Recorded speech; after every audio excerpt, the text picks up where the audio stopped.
Hello students, welcome to हर घर पाठशाला। मैं Dilip Singh, lecture commerce, school new, government senior secondary school Saiglu, Mandi. बच्चों, मैं आज +1 कक्षा को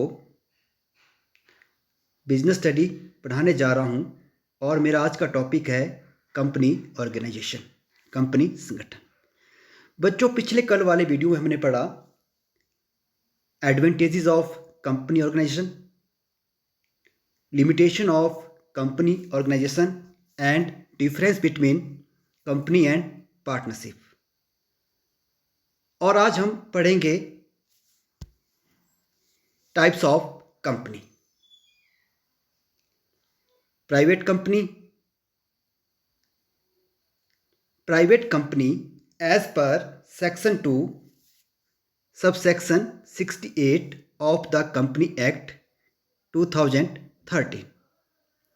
तो हम कह सकते हैं कि निजी कंपनी से आशय एक ऐसी कंपनी से है जो अंतर नियमों द्वारा अपने सदस्यों की संख्या को कम से कम 2 और अधिकतम 200 तक सीमित रखती है।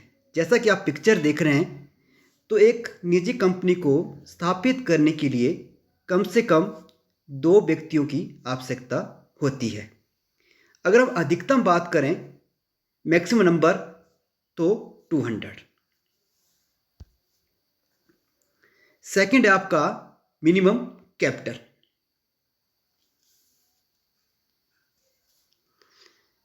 तो जो आपकी प्राइवेट लिमिटेड कंपनी है, उसकी जो मिनिमम कैपिटल है वो 1 लाख रुपए होना जरूरी है। और इस बात का उल्लेख आपका जो कंपनी एक्ट 2013 है उसमें भी किया गया है। लेकिन अब ऐसा होना जरूरी नहीं है। इसको मई 2015 से हटा दिया गया है। तो हम कह सकते हैं कि अब मिनिमम कैपिटल की रिक्वायरमेंट नहीं है।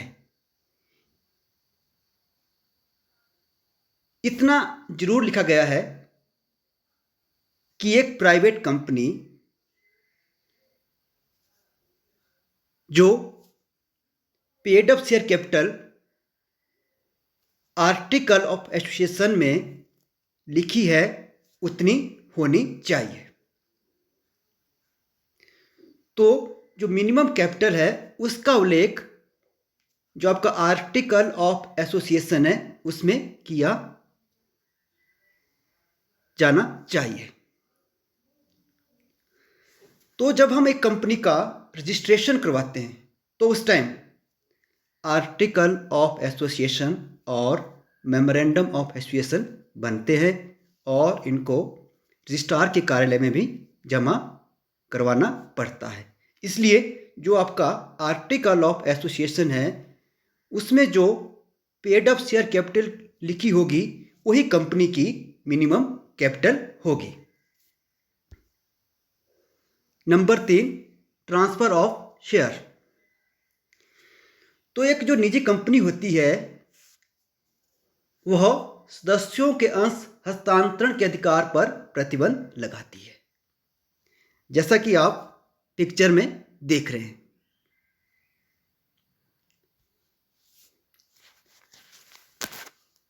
तो हम कह सकते हैं कि प्राइवेट कंपनी के जो शेयर होल्डर है वह बिना कंपनी की अनुमति के अपने शेयर को ट्रांसफर नहीं कर सकते। उन्हें पहले कंपनी से परमिशन लेनी पड़ेगी। तो ये था आपका ट्रांसफर ऑफ शेयर, जिसमें कंपनी रिस्ट्रिक्शन लगा सकती है। तो ये था आपका नंबर 3। Number 4, name. एक प्राइवेट लिमिटेड कंपनी को अपने नाम के अंत में प्राइवेट लिमिटेड लगाना पड़ेगा, ये आपका मैंडेटरी है। और इसका नाम पढ़कर ही हम पता लगा सकते हैं कि ये आपकी एक प्राइवेट लिमिटेड कंपनी है, क्योंकि इसके नाम के अंत में प्राइवेट लिमिटेड लिखना अनिवार्य है। और number 5, restriction of selling share. तो एक जो आपकी निजी कंपनी है वह अपने अंश या ऋण पत्र में इन्वेस्ट करने के लिए जो आपकी एक जनरल पब्लिक है उसको आमंत्रित करने पर प्रतिबंध लगाती है। तो हम कह सकते हैं कि एक जो आपकी प्राइवेट कंपनी है वह आम पब्लिक को शेयर इशू नहीं कर सकती, जिसे आप आईपीओ कहते हैं, initial public offering. Number 6, directors. तो एक निजी कंपनी में कम से कम 2 डायरेक्टर होने चाहिए, जैसा कि आपको पिक्चर में क्लियर हो रहा होगा, मिनिमम 2 डायरेक्टर। अगर हाँ कंपनी बड़े स्तर पे काम कर रही है या करना चाहती है तो जो मैक्सिमम नंबर है उसको 15 तक बढ़ाया जा सकता है।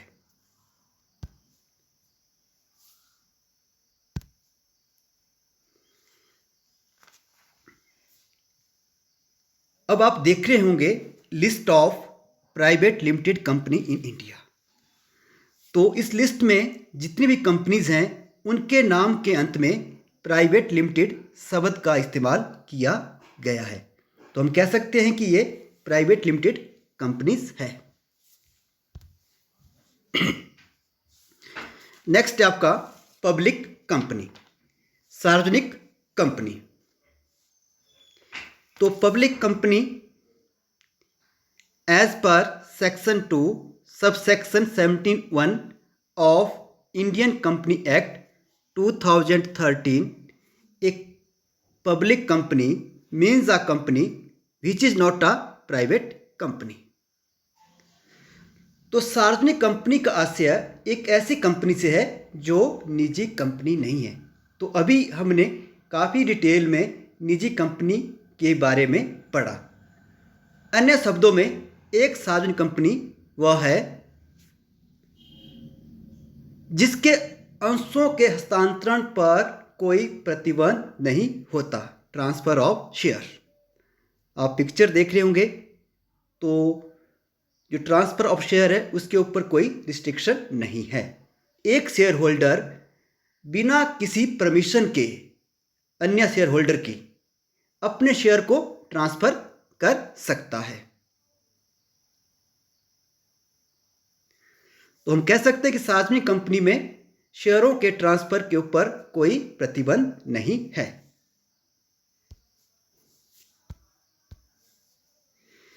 सेकंड पॉइंट है आपका minimum number of share holder. तो एक पब्लिक कंपनी को स्थापित करने के लिए कम से कम 7 व्यक्तियों की आवश्यकता होती है, जैसा कि आपको पिक्चर में क्लियर हो रहा है। Minimum number of member equal to 7। अगर हम इसमें हम अधिकतम सदस्यों की बात करें तो नो लिमिट, कोई सीमा नहीं है। Number 3, invitation to public. तो एक पब्लिक कंपनी अपने अंशों एवं ऋण पत्रों में इन्वेस्टमेंट करने के लिए जनता को इनविटेशन या आमंत्रित कर सकती है। क्योंकि अगर एक पब्लिक कंपनी चाहती है कि उसने बड़े स्तर पर काम करना है तो उसे ज़्यादा पूंजी की आवश्यकता होगी, और पब्लिक कंपनी जो पूंजी प्राप्त करेगी उसके लिए उसे आम पब्लिक को शेयर और डिवेंचर खरीदने के लिए आमंत्रित करना पड़ेगा। तो हम कह सकते हैं कि इसके ऊपर कोई प्रतिबंध नहीं है। एक पब्लिक कंपनी जो जनरल पब्लिक है उसको अपने शेयर व डिवेंचर खरीदने के लिए आमंत्रित कर सकती है।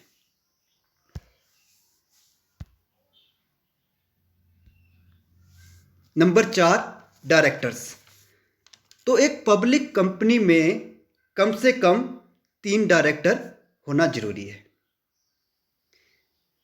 जैसे कि आप पिक्चर में देख रहे हैं। और अगर कंपनी बड़े स्तर पर काम करती है तो जो डायरेक्टर हैं उनकी संख्या को 15 तक बढ़ाया जा सकता है।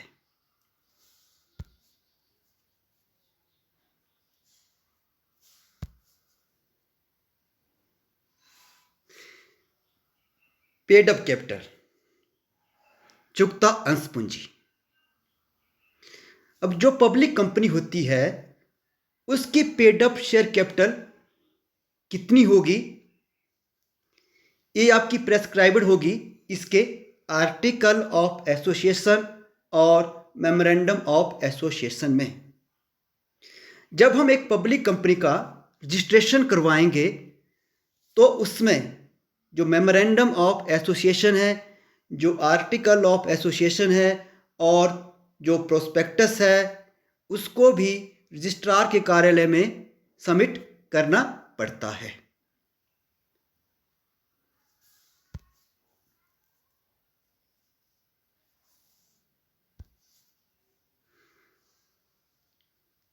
अब आप देख रहे होंगे list of public company India, companies in India.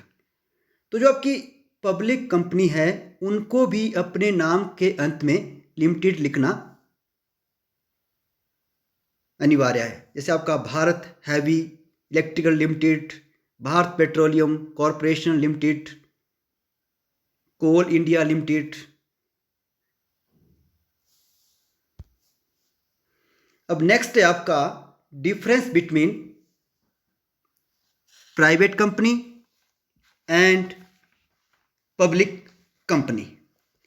तो निजी कंपनी और सार्वजनिक कंपनी में अंतर। तो जो पहला डिफरेंस है आपका वो है आपका नंबर ऑफ मेंबर।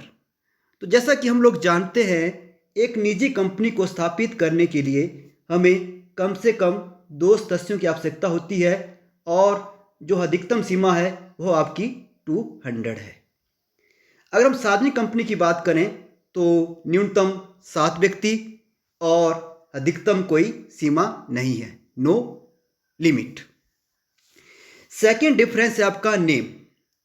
तो अभी हमने बात की अगर आपकी एक प्राइवेट कंपनी है तो उसको अपने नाम के अंत में प्राइवेट लिमिटेड शब्द लिखना अनिवार्य है।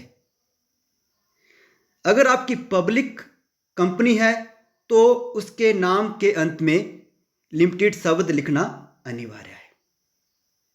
नंबर 3 आपका अंतर है नंबर ऑफ डायरेक्टर्स, संचालकों की संख्या। तो एक प्राइवेट कंपनी में कम से कम 2 संचालक होना जरूरी है। अगर हम पब्लिक कंपनी की बात करें तो एक पब्लिक कंपनी में कम से कम 3 संचालक होना अनिवार्य है या चाहिए और अधिकतम सीमा आपकी 15 हो सकती है। नंबर 4 आपका डिफरेंस है इनविटेशन टू पब्लिक, जनता को आमंत्रण। तो हम पहले भी कह चुके हैं कि एक जो निजी कंपनी है अपने अंश व ऋण पत्रों को इशू करने के लिए जनता को आमंत्रित नहीं कर सकती है। लेकिन अगर हम पब्लिक कंपनी की बात करें तो पब्लिक कंपनी अपने अंश व ऋण पत्रों को इशू करने के लिए जनता को आमंत्रित कर सकती है। नेक्स्ट डिफरेंस है आपका अंशों का हस्तांतरण, ट्रांसफर ऑफ शेयर। तो निजी कंपनी अपने अंशों का हस्तांतरण बिना कंपनी के अनुमति से नहीं कर सकती है। लेकिन अगर हम पब्लिक कंपनी की बात करें, सार्वजनिक कंपनी की बात करें तो इसके अंशों के हस्तांतरण पर कोई प्रतिबंध नहीं है। इसके सदस्य अपना शेयर बिना किसी अन्य शेयर होल्डर की सहमति के ट्रांसफर कर सकते हैं। और नेक्स्ट डिफरेंस है आपका इशू ऑफ प्रोस्पेक्टस। तो जो आपकी निजी कंपनी है उसको प्रोस्पेक्टस या statement in lieu of prospectus जारी करने की आवश्यकता नहीं होती है। लेकिन अगर आपकी पब्लिक कंपनी है तो उसको प्रोस्पेक्टस जारी करना पड़ेगा। अगर वो प्रोस्पेक्टस जारी नहीं करती है तो उसके स्थान पर statement in lieu of prospectus issue करना पड़ेगा और उसको रजिस्ट्रार के पास भेजना भी अनिवार्य है।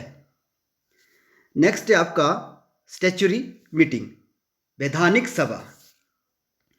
तो एक प्राइवेट कंपनी के लिए वैधानिक सभा बुलाना अनिवार्य नहीं है, आवश्यक नहीं है। लेकिन अगर आपकी पब्लिक कंपनी है तो उसको वैधानिक सभा बुलाना आवश्यक है। और लास्ट डिफरेंस है आपका इंडेक्स ऑफ मेंबर्स, सदस्यों की सूची। तो बोलते हैं कि आपका जो प्राइवेट कंपनी है उसके लिए सदस्यों की सूची बनाना अनिवार्य नहीं है। अगर हाँ पब्लिक कंपनी है और सदस्यों की संख्या 50 से अधिक है तो उसे सदस्यों की सूची बनाना अनिवार्य है। तो ये था आपका difference between private company and public company. तो ये था आज का हमारा topic. Thanks, stay home, stay safe.